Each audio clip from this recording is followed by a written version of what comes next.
દાબેલી વડાપાવ ભૂલી જશો જો આ રીતે એકવાર તમે ઠેચા પાવ ખાઈ લેશો. બનાવવામાં ખૂબ જ સરળ અને ખાવામાં ખૂબ જ ટેસ્ટી.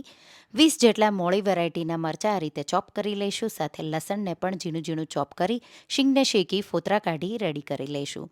હવે એક પેનમાં થોડું તેલ ઉમેરી અને આ રીતે મરચાંને સાતળી લઈશું. પછી લસણ ઉમેરીશું, જીરું સાથે લીલા ધાણા અને મીઠું સ્વાદ પ્રમાણે ઉમેરી શિંગદાણા ઉમેરી મિક્સ કરી દઈશું. મિક્સર જારમાં ઉમેરી અને આ રીતે એનું ઠેચા દરદરું એવું વાટી લઈશું.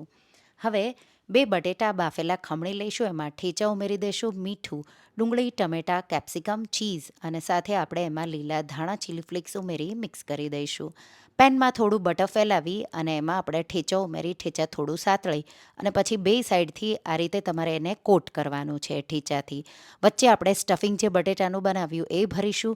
2 સાઈડ આ રીતે એકદમ સારી રીતે બટરથી શેકી સર્વ કરો.